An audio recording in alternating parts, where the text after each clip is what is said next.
My last iceberg video did pretty well, all things considered, so I'm really glad people have been tuning into these.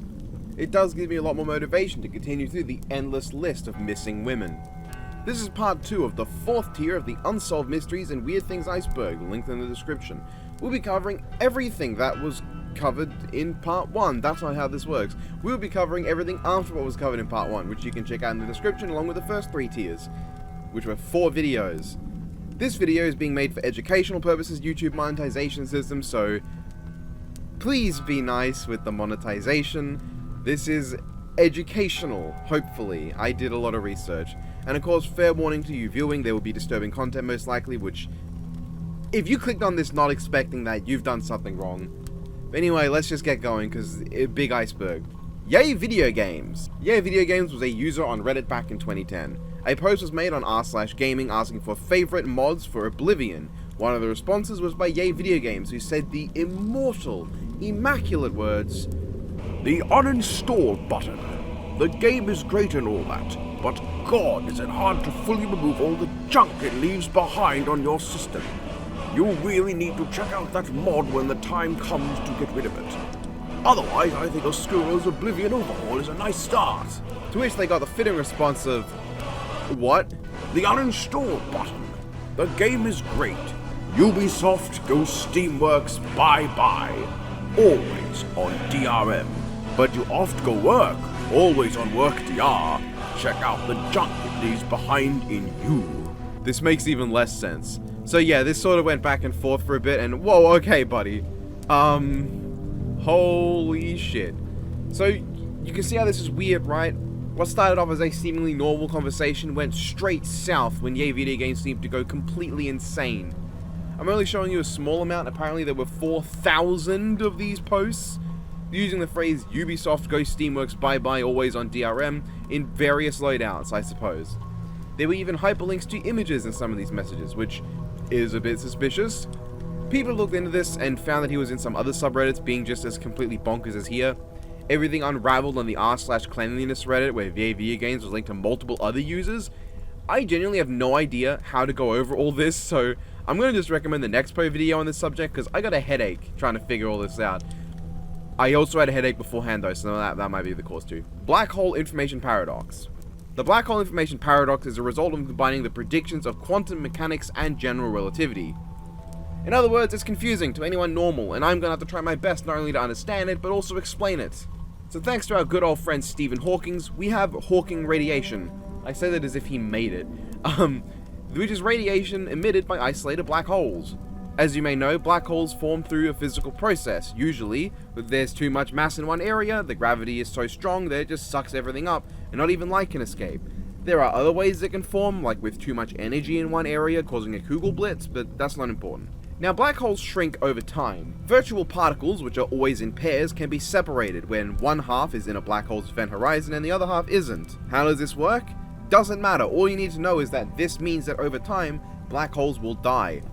The paradox occurs when you consider that if a black hole can be destroyed, then shouldn't all the information relating to what entered the black hole also be destroyed when that happens? This causes a paradox, as a fundamental law of physics is that information cannot be destroyed. Information in this case doesn't refer to what you may normally think it does, such as the information I'm giving you right now. Rather, information in this context refers to things such as the total mass and electrical charge of any one thing. The real issue comes from how we do not know what happens to anything that goes into a black hole.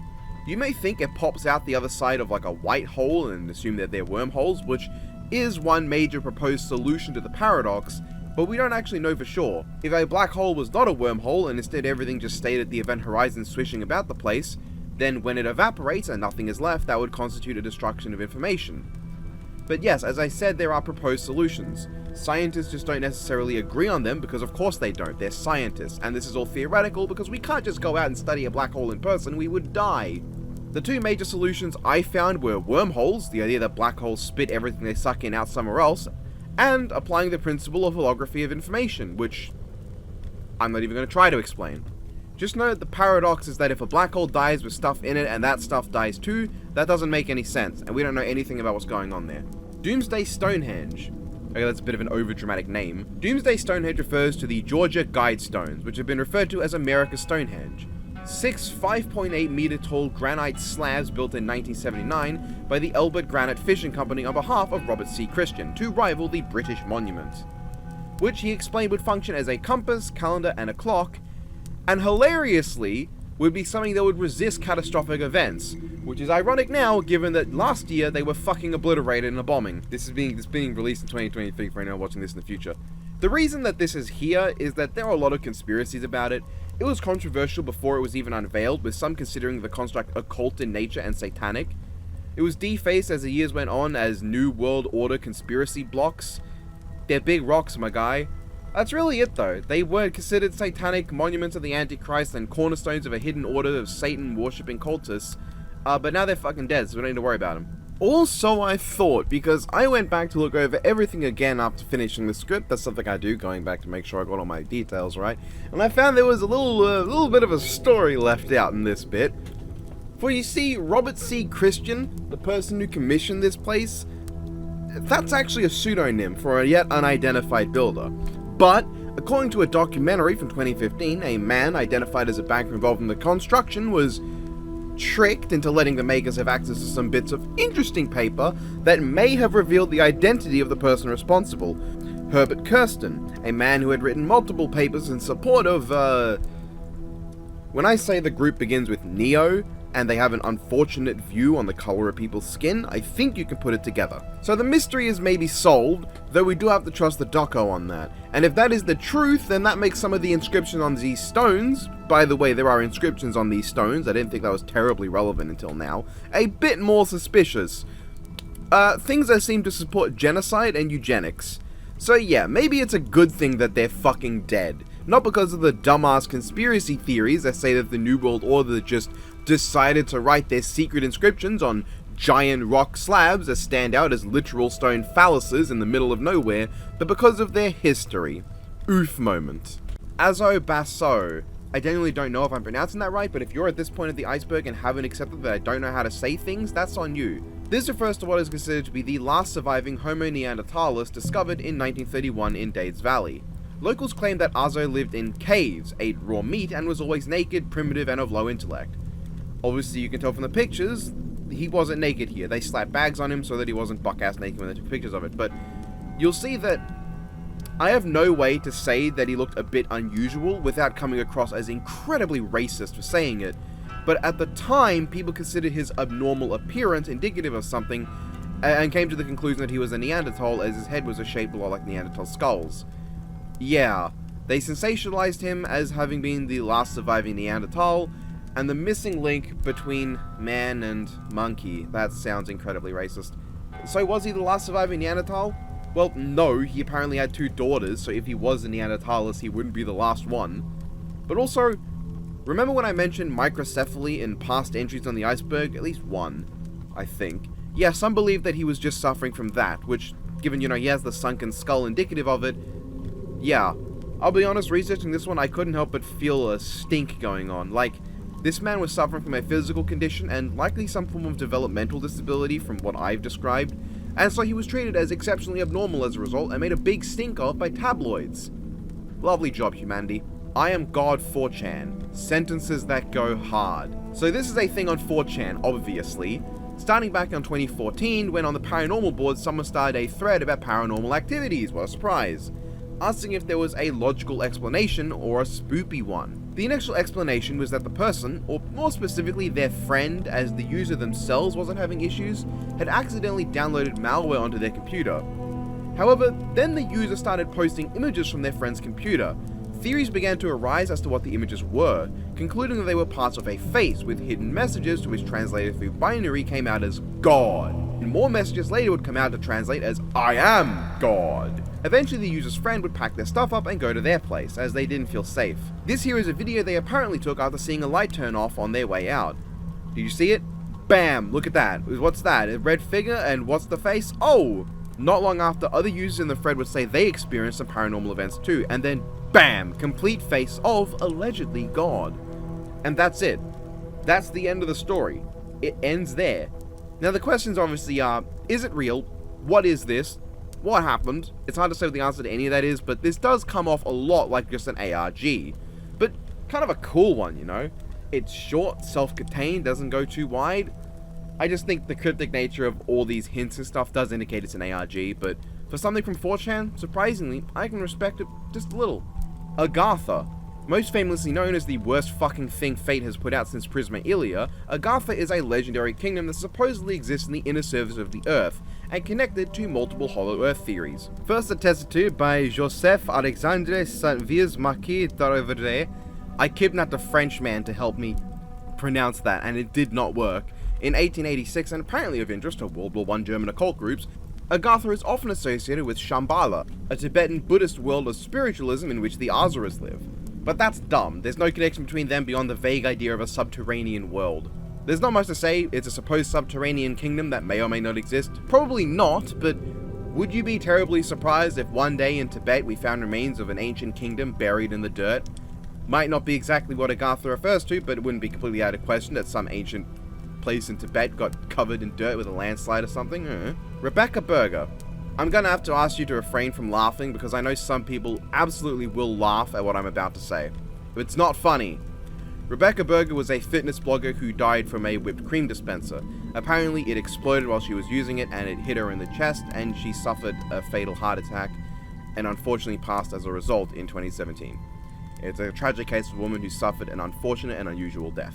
Joshua Maddox. Joshua Maddox was a teenager who vanished in 2008 and was found 7 years later in a cabin's chimney deceased. Joshua's family had assumed at the time that the 18-year-old had gone on an adventure, as he stated he wished to do so, but, well, he was dead only a few blocks over in an abandoned cabin. The body was so decayed and mummified that it was only identified through dental records.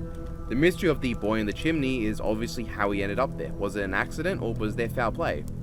While no evidence of trauma was found, and it was believed he had simply entered and got stuck while adventuring and died of causes no longer identifiable due to the body's age, there are arguments that foul play was involved.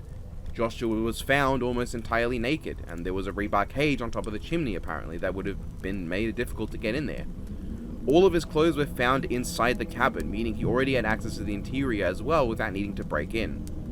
Theories range all over the place, but there's no concrete answer, and with the state the body was in, we may never get one. Isaiah Otieno. This is the story of an unfortunate freak helicopter accident that killed a Kenyan student. Exchange student Isaiah Otieno was listening to music on his earphones while on a walk, and unfortunately was the fourth victim when a helicopter crashed on top of him, killing him and the 3 people in the craft at the same time. It's a tragic story. I hope there aren't many more of these on the layer. Larry Ellie. Larry Ellie Murillo Moncada was believed to have run from his parents' home in 2009. Then, in 2010, he was found dead behind the water cooler of his former workplace. It's believed that he was a bit delirious and climbed up to the coolers, where he fell and died, especially as the location was apparently where a lot of employees would go to relax, but we don't have any particular answer to this one at all. Lee Sung-sop. I don't even know with this one. Those last few were quite tragic. This one, I do not know what to think. Lee was an avid gamer, an addict in fact, and 6 weeks after breaking up with his girlfriend, he spent 50 hours playing StarCraft at an internet cafe where he fucking died of dehydration and exhaustion. It's still sad, of course, someone actually died, but I really don't know what to say about this one. 2018 Horizon Air Q400 incident. What the fuck? So Richard Bebo Russell was a guy who in 2018 stole a fucking regional airliner with no piloting experience, only having played some amateur simulator games. He was surprisingly good and even performed a barrel roll. Richard was surprisingly calm in the radio recordings we have of him during the flight, at least until he became a bit more aware of the aircraft's fuel that was running out. An hour and 15 minutes after he stole the plane, Richard intentionally crashed it into Ketron Island, instantaneously ending his life on a sparsely inhabited island with minimal chance of harming anyone else. We don't know exactly why he did this, but some theories I have heard primarily focus on mental health issues relating to impulsiveness and depression. It's a very strange story, and honestly, hearing some of those audio recordings did kind of affect me a bit. He seemed like a decent bloke from what I could gather in my research, who just made one incredibly rash decision and ultimately paid the price. Cocolistli epidemic. I don't think that's how that's pronounced. During 16th century New Spain, a mysterious outbreak of epidemics ravaged the Mexican highlands, causing between 5 to 15 million deaths. Considered the worst epidemic in the history of Mexico, it was notable for not exclusively, but primarily targeting natives over non-natives. The disease was considered to be similar in symptom to things like measles and yellow fever, but are recognized as different. The mystery comes in when you learn that we do not know and cannot agree on what the disease actually was. There are so many symptoms that were observed, from vertigo, headaches, fever, severe abdominal and chest pain, dysentery, hemorrhaging of the ass, even jaundice and neurological disorders. To this day, we don't know what it was. Some have suggested the bacterial strain Salmonella enterica, but the symptoms don't match up, so probably not. The Hole in Well incident. So in 1980, 300 children in Nottinghamshire, England fainted spontaneously. Well, not just fainted, some had nausea and other things. But it was a thing that happened and we don't know why. Leading theories include mass hysteria or the overusage of pesticides in nearby fields. The former is the official stance, while the latter is more believed by most people. That's basically it. The year 2038 problem. This refers to a bug in time formatting in computing systems relating to the time of 3:14:07 on January 19th of 2038. Basically, Unix time measures the amount of time since the Unix epoch, which was the 1st of January 1970. But it only measures so high because it runs on a 32-bit system. So once it hits that specific point, it overflows and instead displays a time as the 13th of December, 1901. There's no universal solution to this, but the obvious one is just fucking updating systems that may be vulnerable to the overflow glitch. The big one is changing Unix time from storing data in 32-bit integers to 64-bit integers, which aren't going to overflow until years upon years after the heat death of the universe. So you won't remember this video by 2038 once it has finally hit 30,000 views, but if you do, then keep an eye out to see whether or not your device is updated.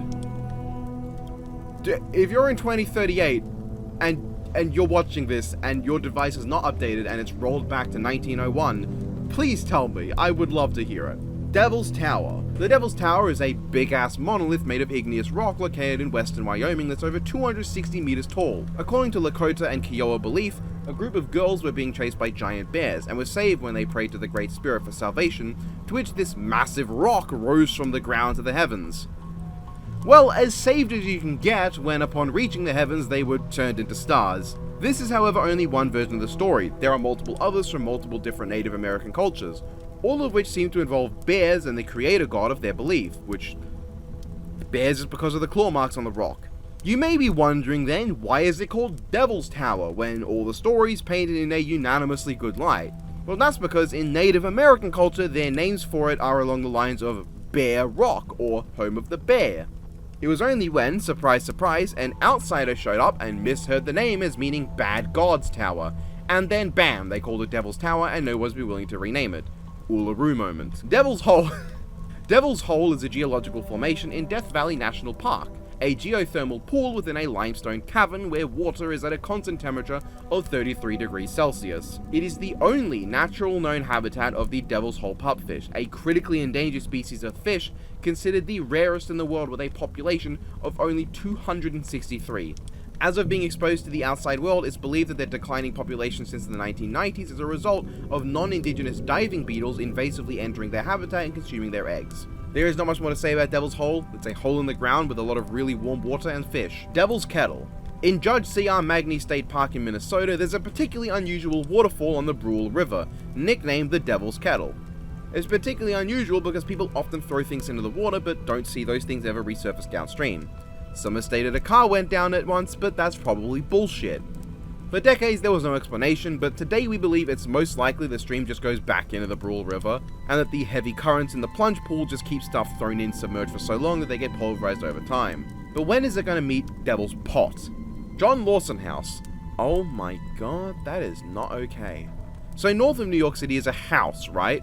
I know you've probably never seen one before, but they do exist. Over 150 years old, it's known for life-size mannequins that spontaneously showed up on the front porch, believed to be haunted spirits inhabiting figurines from the 19th century.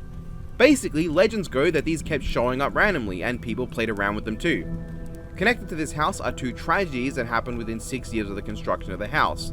One in which a train crashed into an oil tank and exploded, killing 22 people, and one where a big-ass fire happened. Beginning in, I don't know, mannequins then started appearing out the front porch of the house during a time where nobody knew who owned it. Sometimes they were posed doing various things and then they would vanish for a bit before reappearing. They then all vanished entirely in 2016. Is this real then? Yeah, probably. I have no problem believing that there's been mannequins showing up. Do I think there's anything supernatural about it? No, because I feel like us not knowing who was owning the house when it was going on is kind of really suspicious. But hey, who knows? Maybe a bunch of people got vaporized in a flying train and decided to spend their afterlife standing for hours on end in poses as if they were going to butt-fuck one another to mess with people. The basement tapes. Oh fuck, I've been dreading this since I started this video. So, you know Columbine High School?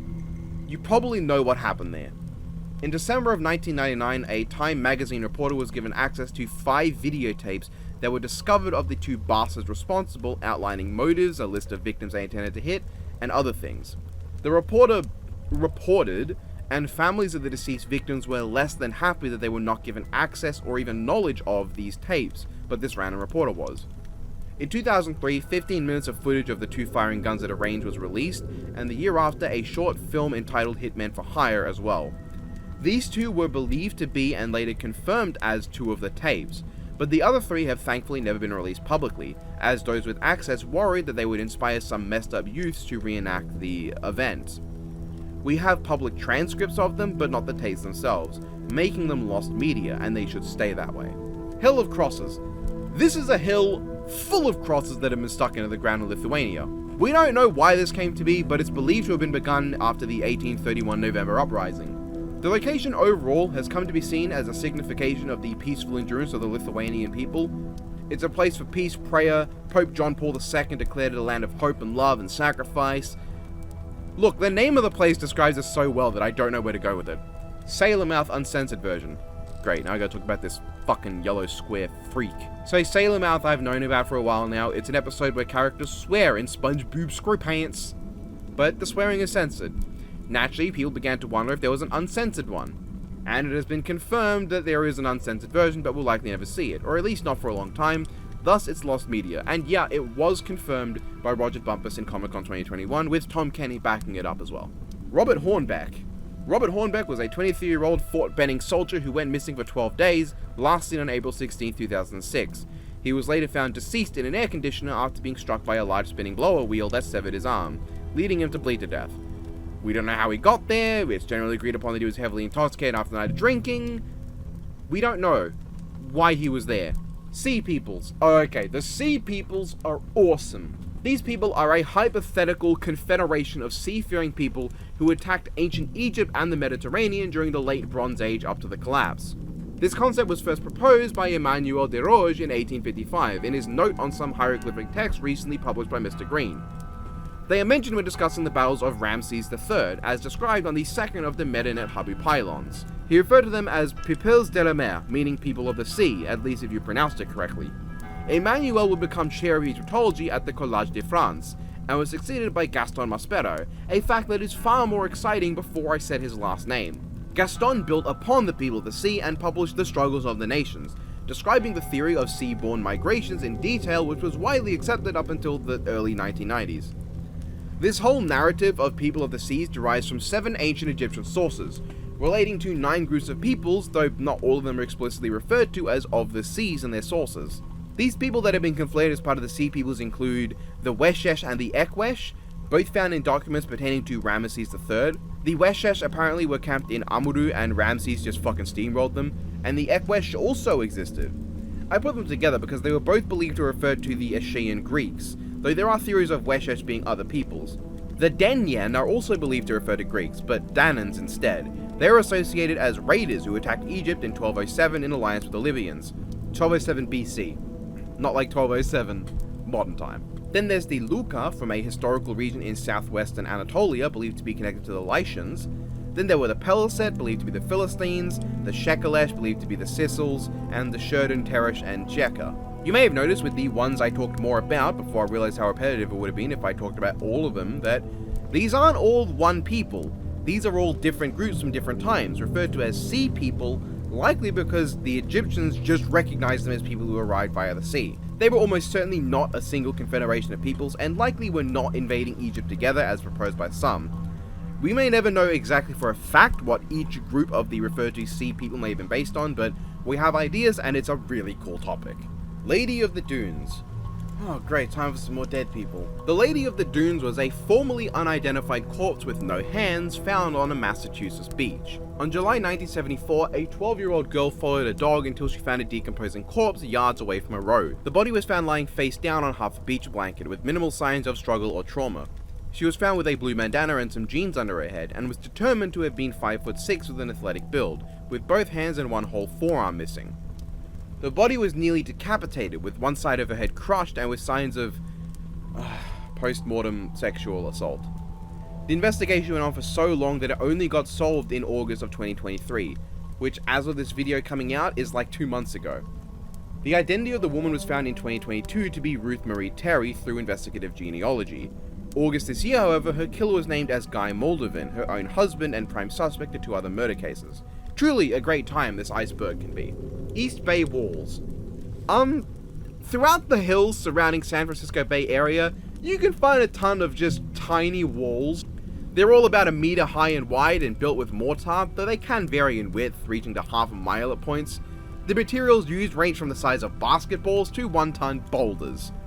We have no idea when they were built, we have no idea why they were built, we have no idea who they were built. Who built them? There is no documentation, and they are believed to have been built by the Ohlone. It's believed they were built between 1850 and 1880, and for the purposes of getting rocks out of the way so cattle would be easier to get through the area. Dobhar-chú. Dobhar-chú is a legendary Irish creature of folklore, also known as the King Otter. Often described as part dog, part otter, and sometimes part fish, there are little writings about the entity due to its nature as primarily an orally story-told tradition. Its most notable legend is that of Grace Connolly, a woman who in 1722 got eaten and found by her husband, who then killed Dobhar-chú, and then a second Dobhar-chú showed up, and he killed it too, depending on the telling. Nowadays it's considered a cryptid, said to be found on Atchill Island west of County Mayo. But don't let that mess with you. It's one of the most unique mythological entities out there, alongside the likes of Lua Carcol, because it's just a straight up giant version of an animal you wouldn't expect. Beast of Busco. Another really cool folkloric entity, though not as old as Dobhar-chú, the Beast of Busco from 1898 is an alleged giant fucking alligator snapping turtle, which is one of the most terrifying things I've ever heard of. Claimed to have been spotted by a farmer named Oscar Fulk, it didn't take off until half a century later in 1948, when it was spotted again by fishermen at the same lake that Oscar had seen it prior. And it got sighted more often until a month-long search was conducted, and what they found might shock you. Fuck all, it's not real, and that's good, because this thing would be pants shitting if it was. Cool concept, but I don't need a giant one of these fuckers around. That's half a joke, I love alligator snapping turtles. Dover Demon. The Dover Demon is, massive shocker, a cryptid reportedly from Dover, Massachusetts, spotted in 1977 on April 21st and 22nd. Claimed to have been seen by William Bartlett while driving, it apparently looks like the thing you're seeing on screen. It was spotted again by 2 15-year-olds, and they were all sketched out similarly. I should mention that Will was 17, meaning that not a single adult saw this thing. It's commonly believed that the bane of all cryptid sightings, the fucking owl, was what was mistakenly seen, or perhaps a moose calf of some kind, and it was likely influenced by the pop culture of the time, as the sort of cliche alien look we get here was quite popular in those eras. It's a cool cryptid, but it's likely just an owl or a moose. Interesting anyway. Jameson family. Fuck. Fun's over. On October 8, 2009, the Jameson family disappeared from their home in Oklahoma. Consisting of Bobby Jameson, Cheryl Jameson, and their daughter Madison, they were found very much dead on November 2013, and as of yet, no cause of death has been determined, and it's just a really mysterious case. It's believed that they did not disappear unintentionally, as they were seen on surveillance footage on the day they were last spotted making multiple trips to and from their house, packing to leave, described as trance-like in behavior. A briefcase was also spotted in the footage, and some consider it to be a major factor in the case that is yet to be found. The truck they were in was also found without any of them inside, and their skeletal remains were spotted in a remote area some distance away.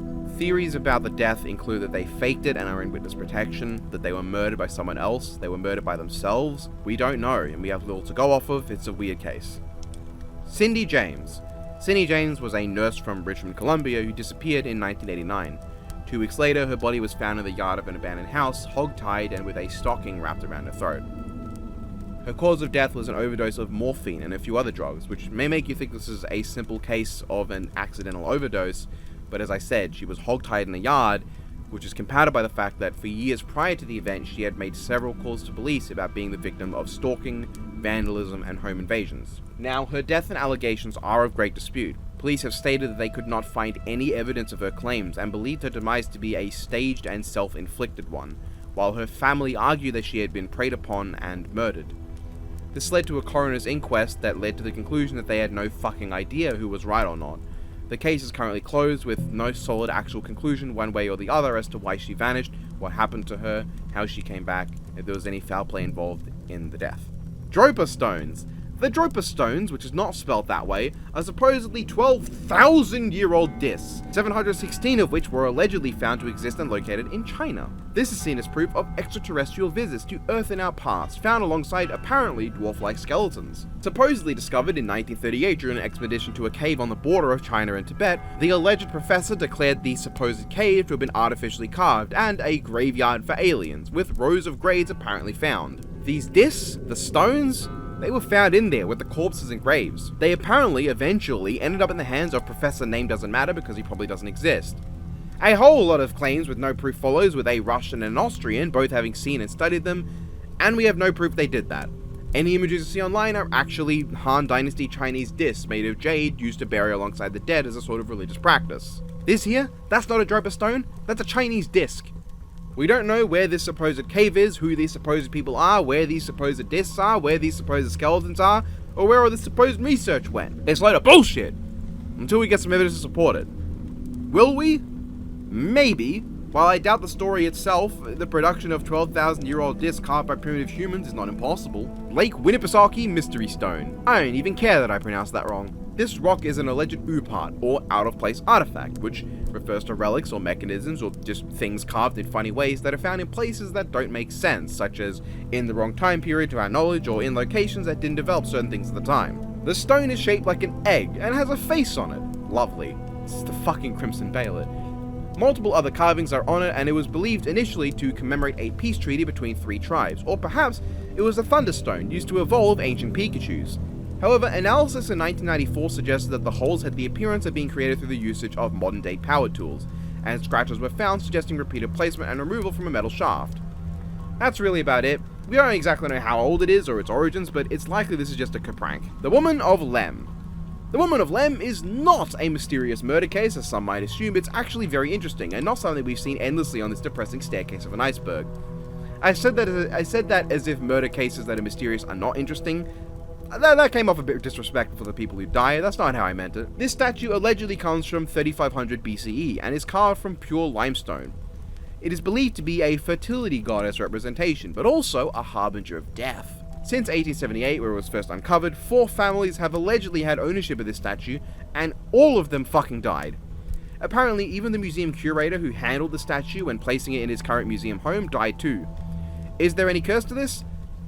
Sure there is, I don't know. I think if this statue is real and genuinely from 3500 BCE, that it's fascinating enough without needing a curse to make me care about it. The Black Light Satellite.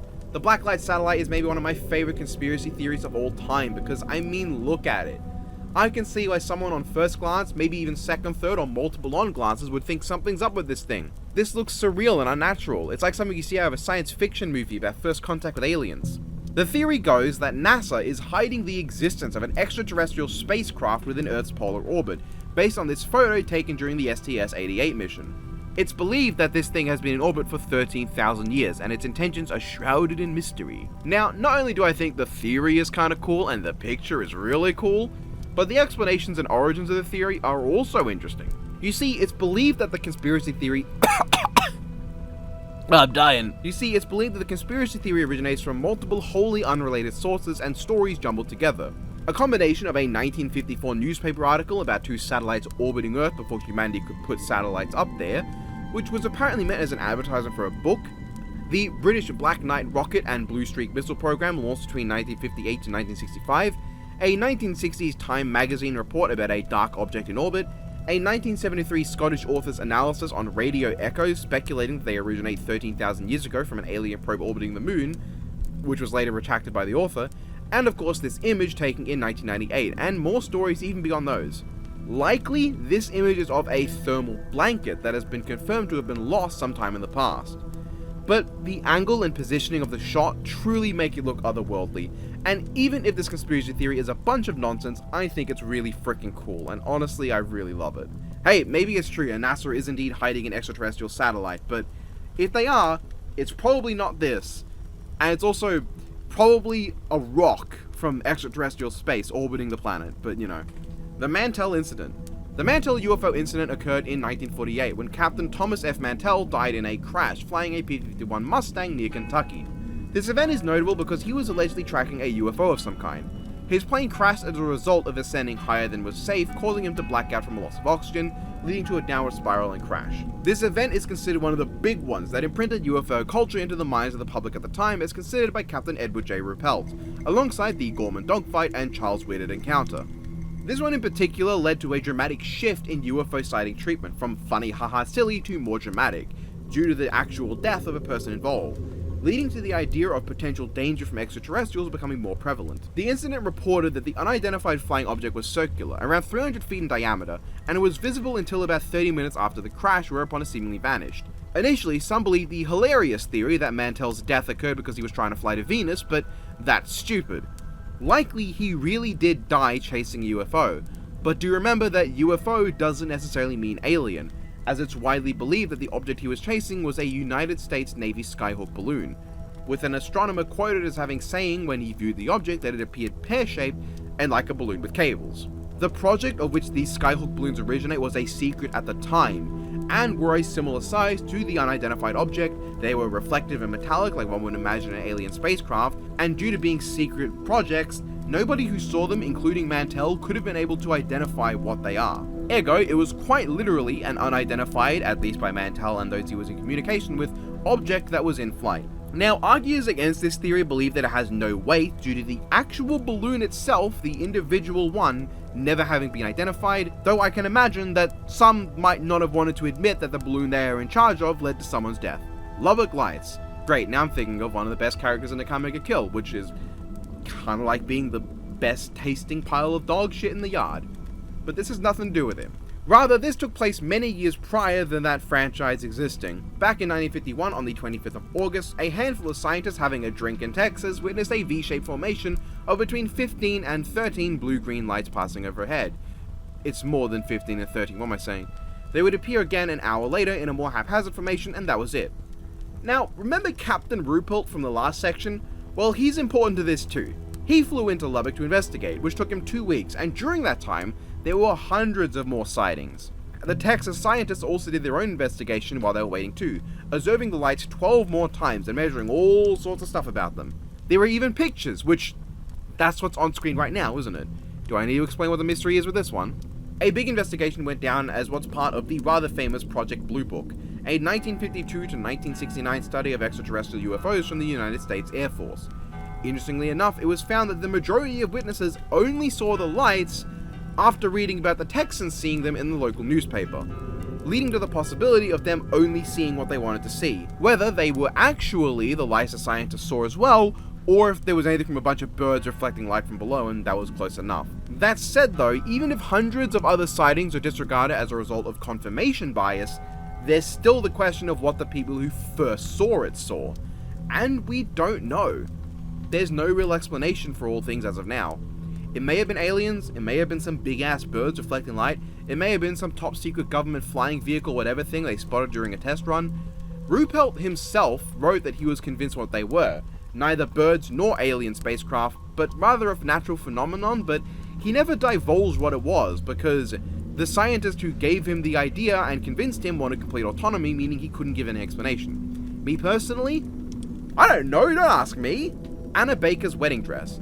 This refers to a wedding dress said to be haunted by its previous owner's ghosts. Primarily Anna Baker, who allegedly suffered a horrific loss prior to her wedding. That loss being, the guy she was going to marry was chased off because he was an employee of her dad. She waited for her dad to fucking die so she could be with her love, at which point he had moved on and had a family. Allegedly, she passed in 1914, and the Baker Mansion would to this day be haunted by ghosts, though now it's a museum. I say allegedly and talk with skepticism because finding actual reputable sources on this was tricky. Some even admitted that there's little fact to this story and that it cannot be verified. Even the dates of people's death have been arbitrarily changed as people tell the story.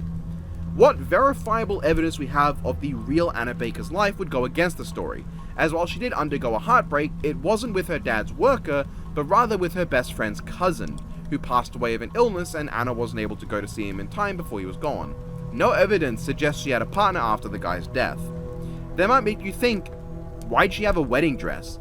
Yeah, she probably didn't, that's the answer. It likely never belonged to her, as nothing suggests it really did. I mean, even the stuff that people say it does that are haunted, like moving around and moving its own case around, have been explained as a result of the floorboards underneath the case shifting under the display, and the case itself is not airtight, so the dress literally gets hit with the breeze while in the case. There are other theories and statements of hauntings related to the museum itself, but that's not what this entry is about, so next, Koh Hing Nam's Black Pebbles. Is it just me, or does this entry sound like the name of a culturally insensitive porn? So there is an island called Koh Hing Nam in Thailand with a ton of pebbles on it. It's believed that a Thai deity placed a curse on the island, so anyone who took so much as a pebble off of it will be cursed forever. That's really it. People think it's cursed and that you can't take the rocks. And hey, I'm not gonna run over to Thailand to risk getting smited by the god of rocks for my insolence for the sake of a YouTube video, alright? Berkshire UFO Incident. Another UFO sighting, this time in 1969, when Berkshire County residents reportedly saw a UFO. Yeah, it took place on the 1st of September when residents saw strange lights descending on the town. Many said they were attached to a disc-shaped craft that did all sorts of fancy movements over the sky, with 40 people having stated to have seen it. Frankly, that's the whole story. Most of which I could find after was talking about a fucking statue that was put up in the event's honor. Little explanations or anything. There was stuff about a guy called Thomas Reed and his take, but this is one of the more boring UFO sightings so far. Give me something more exciting, Iceberg. The Monster of Florence. I regret.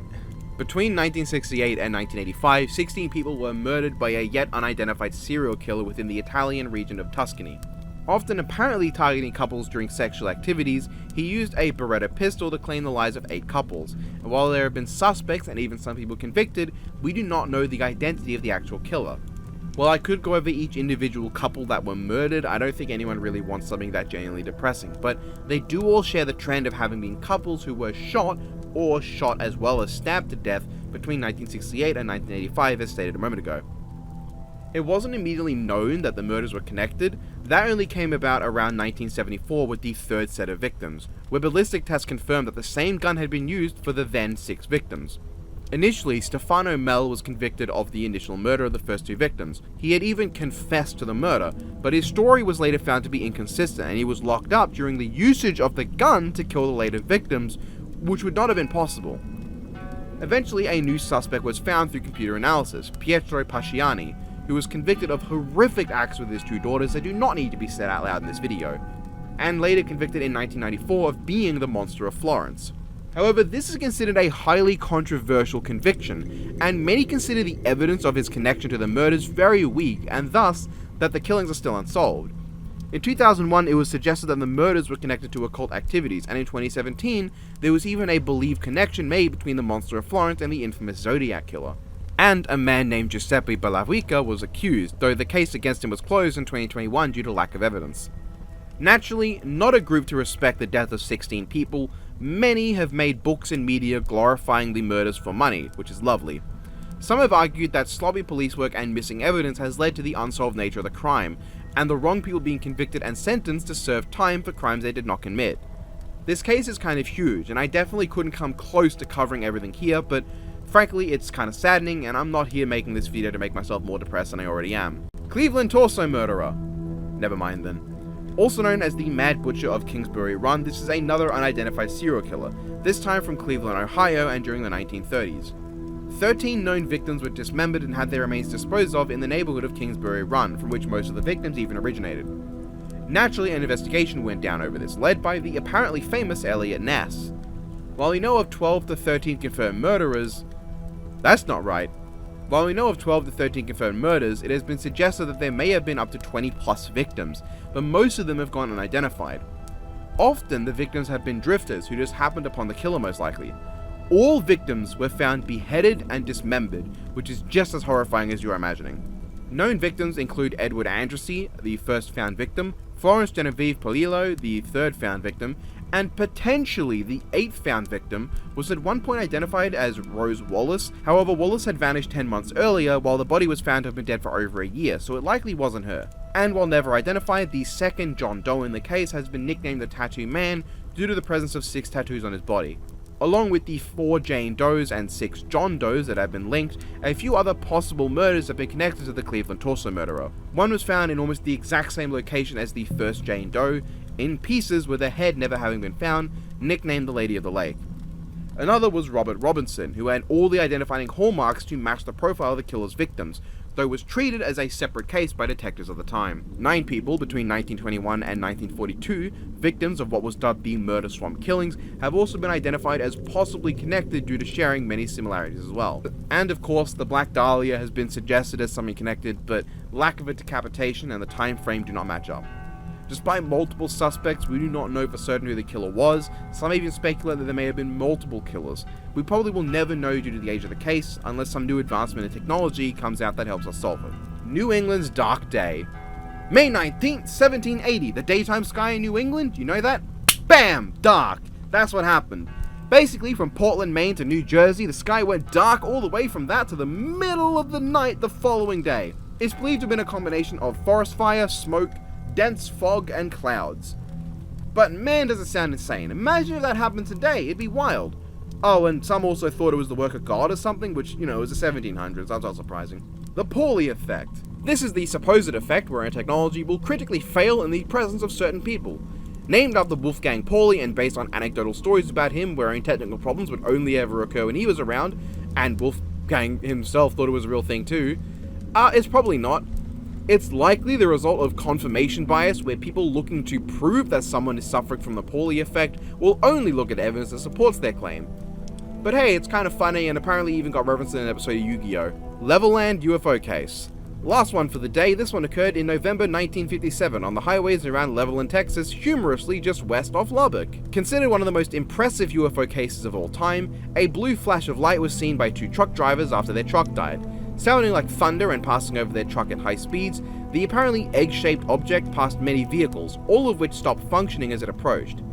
A ton of unrelated people contacted the authorities over the event, 15 in fact. Naturally, this got investigated in Project Blue Book, where it was concluded that it was either a ball lightning or a case of St. Elmo's fire, with few having actually even seen the blue light itself and the properties matching either phenomenon. 2 UFOologists, which are a thing, have since argued against it, stating that they were dumb and wrong, and that they didn't spend enough time in the area and didn't investigate all the witnesses. Personally, I don't care. To me, this is either a UFO, which would be insane, a case of ball lightning, which would be awesome, or a case of St. Elmo's fire, which would also be awesome.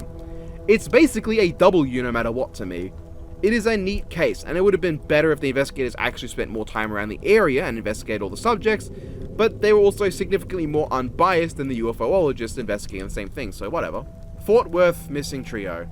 December 23rd, 1974, 3 girls went missing when Christmas shopping in Fort Worth, Texas. Mary Rachel Trilsha, Lisa Renee Wilson, and Julianne Mosley. While the girls' car was found in the parking lot, the girls themselves have not been found for over 48 years. The oldest of the girls, Mary, was only 17, though apparently also married. The other 2 were only 14 and 9.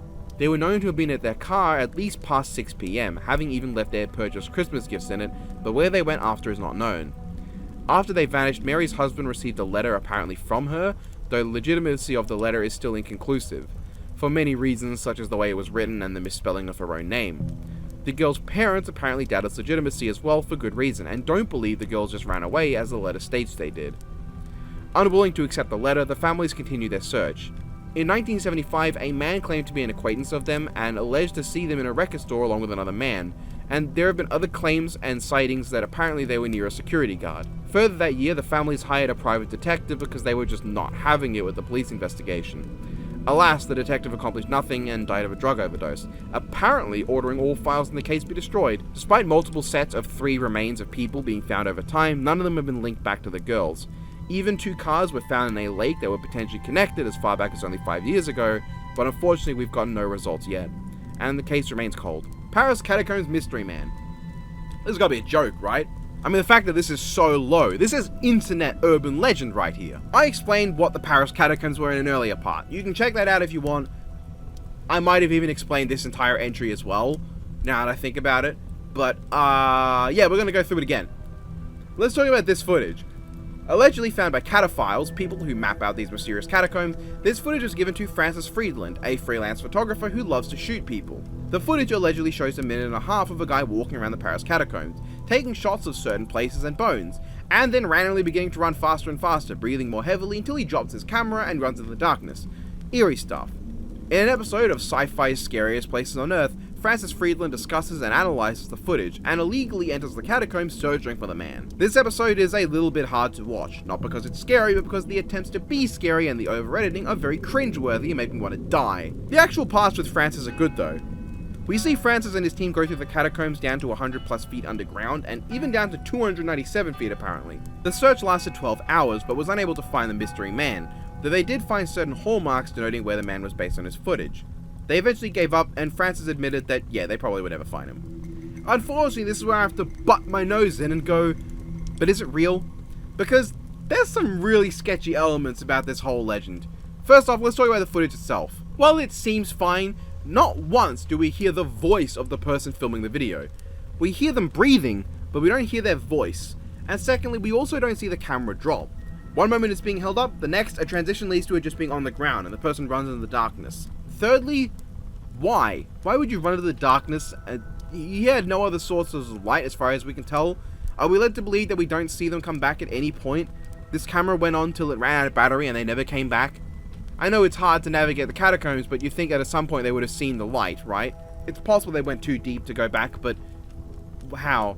Someone hysterical and freaking out somehow made no vocalizations at all while lost in the darkness too? It's really sketchy. The footage also debuted on that show I mentioned earlier, a show that has been accused of falsehoods, lies, and misinformation by some people. And it's all discussed by a filmmaker who, for some reason, refers to everything as happening as a point of view shot. Like the guy has to talk like this is the equivalent of like a film being shot as a point of view shot. No. I mean, I guess, yeah, technically that's what it is, but like, that's such a stupid way to put it.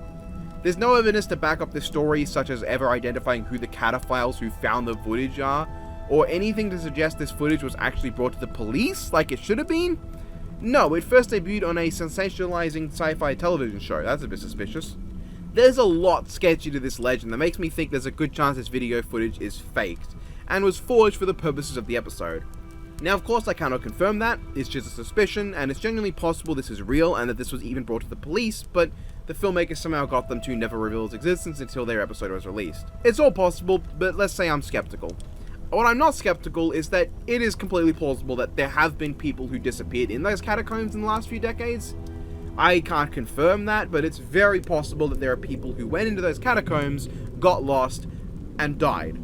So the creepiest part of all of this is thinking that anyone who did disappear likely didn't have any footage to prove it at all. Frank Hayes. Frank Hayes was an Irish horse jockey who won a steeplechase at Beaumont Park. He had a fatal heart attack while on the back of his horse and won after having died, making him the only known case of a person who won a horse race while dead. This happened in 1923 and is believed to have been a result of him forcing himself to lose 12 pounds in an extremely short span of time. The horse Sweet Kiss also apparently never raced again and was nicknamed Sweet Kiss of Death. Chicago Tylenol murders. In 1982 September, cyanide-laced Tylenol pills were responsible for the deaths of 7 people in Chicago. This is fucking terrifying, because the idea of medication coming poisoned is freaky as hell. Obviously there was a huge recall of all purchased Tylenol bottles, though it was found that, rather unsurprisingly, someone had to have bought the bottles, contaminated them, and returned them. Who was responsible was never found, though a prime suspect was. Thankfully, this did lead to a new manufacturing and packing method, making it much harder to contaminate, and someone who tried as a copycat to do it again got sentenced to 90 years in prison, as they deserve.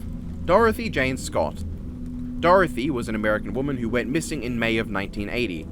A single mother in Stanton, California, Dorothy began receiving strange calls at work from a yet unidentified male, with an apparently familiar voice to her. This caller professed his love and intention to murder her.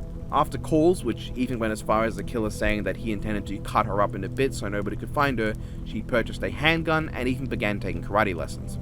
And then, suddenly, she was gone. On the 28th of May, Dorothy and a co-worker left a meeting to help take her fellow employee to the emergency room at UC Irvine Medical Center. It was determined that the person, Conrad, had suffered a black widow bite. Dorothy apparently did not leave his side all the way until he was discharged at 11 PM. She told Conrad to wait for her to get her car because she didn't want him walking over to the car park in his condition. She used the bathroom, left for the car park, and was gone. Those with her head towards the parking lot and saw her car speeding past and taking a sharp right out of the lot. They had assumed that an emergency had come up, but not hearing anything from her a few hours later, they reported her missing. The following day at 4:30 AM, her car was found burning in an alley 10 miles from the hospital with nobody found nearby. Dorothy was found 4 years later on August 6, 1984, where a construction worker discovered dog and human remains. The charred bones had been there for 2 years and had a turquoise ring and a watch, the latter of which stopped at 12:30 AM on May 29th, an hour after she was last seen. On August 14th, dental records confirmed the remains to be Dorothy Jane Scott, though no cause of death could be identified. The killer has never been found, and the caller was never identified, but it is believed that they were one and the same, with a managing editor at a newspaper place reporting that an unidentified man called on June 18th of 1980, claiming to have killed her, on the same day that that very paper ran a story about the disappearance. Unfortunately, that's where the tale ends. We know her to be dead, we found her remains, we're fairly certain we know the killer is the caller, but we know nothing else really. Hall Mills murder case. On September 16th of 1922, two people, Edward Hall and Eleanor Mills, were found deceased at an abandoned farm near New Brunswick, New Jersey. Edward had been shot right in the temple with a hat covering his face, and Eleanor had been shot 3 times and with her head nearly gashed straight off. The two bodies had been posed under a tree intimately, with love letters between their bodies. This apparently led to a bumbling and incompetent investigation, making celebrities of those involved and leading to a huge notoriety. The immediate suspects were Edward Hall's wife, which was not the dead Eleanor, but yeah, he was married to someone else and having an affair, and her relatives, though apparently Eleanor's husband was not a suspect. The trials lasted 30 days and was a huge national event, and all the people tried were acquitted. Yeah, we don't know who killed the two. Missy Bevers. Terry Missy Bevers, or is it Beavers, because I've heard it pronounced both ways on news, was a 45-year-old fitness instructor at Midlothian's Creekside Church of Christ who was murdered in April 2016. On the night prior to the murder, Bevers had informed her students that the fitness class would be held indoors instead of the usual parking lot due to the weather, and she was last seen on surveillance footage entering the church at 4:18 AM while we're preparing for her upcoming class. One of the students would arrive roughly 5 AM and found that she had been attacked. Police were called and Bevers was pronounced dead shortly after they arrived. She was found with several puncture wounds on her head and chest. Minutes before she arrived at the church, footage showed an unidentified figure wearing fake SWAT gear breaking into the church and smashing things with a hammer. It's rather uncomfortable watching this footage. The person looks like they're looking for someone. They don't seem lost or confused. This doesn't look like some random person. Further footage shows a vehicle that was not only seen entering the church, but in other footage from nearby locations as well at the time, though it and the driver have not been identified. Multiple people have been considered suspects since, but none have been convicted. Due to the relatively recent nature of this one in comparison to others, I don't think theory crafting or anything like that would be appropriate for this entry, so I will respectfully move on to the next entry and offer my best wishes to the family and those involved, and my hope that something will come up in the future to solve this case. Carol A. Deering. We thankfully end on not another murder or missing woman, but rather a boat from the 1920s that had its 11 crew members vanish. After sailing through the Bermuda Triangle, the Carol A. Deering crashed off the coast of North Carolina, and the entire crew was gone. Their personal belongings, the lifeboats, navigation equipment, all gone. Over 100 years later, we don't know what happened. Theories range from mutiny on the ship, to bad weather, to the Bermuda Triangle summoning Poseidon from the depths to smite them for fucking around in the ocean. Who knows? They apparently met a lightship vessel before disappearing as well. Maybe the lightship did it. It's even possible that Russian pirates were okay, no, that was pretty unlikely. The most popular theory seems to be a mutiny on the ship, but hey, this was 100 years ago, so maybe a wizard did it. And that concludes the 4th layer of this giant iceberg. I will link the full thing in the description. If everything went well, this video will be coming out on Halloween, at least for you guys. It'll be the day after Halloween for me. In which case, happy Halloween, and I hope you enjoyed. So yeah, that was part 2 of tier 4 of the iceberg. We have 3 tiers left, I believe. I believe it's a 7-tier iceberg. I'm lagging real bad. Thank you guys for watching. Share this video, please, because the actually consistently decent views that these iceberg videos make is great motivation to keep doing them. I'm hoping to at least get through tier 5 and 6 next year. Don't know if I'll be able to get through all 6 parts that will be coming up, because tier 5, tier 6, and tier 7 are going to be split in 2 as well, because look at the length of this video, and realize that this is the same size as the other one. As I've said before, yeah, after I'm done, I will do a supercut, but I will also go back to the previous tiers and talk about the ones that I didn't put too much time into, like spontaneous combustion, and also look at the new things that were added after I had already done those parts, because there are new things in those tiers. Certain things are moved around. The tier list is getting updated constantly, so the fact that I'm taking so long to get through it, it makes me really smart and intelligent. So yeah, thank you guys for watching. Hope you guys enjoyed. And thank you to all my supporters on Patreon, scrolling by right now. You can go support me there too if you want, or you can get access to my Patreon-only Discord, and I would say exclusive videos and content, but nobody watches them, so frankly, no one cares. So I guess I don't do that because nobody gives a crap.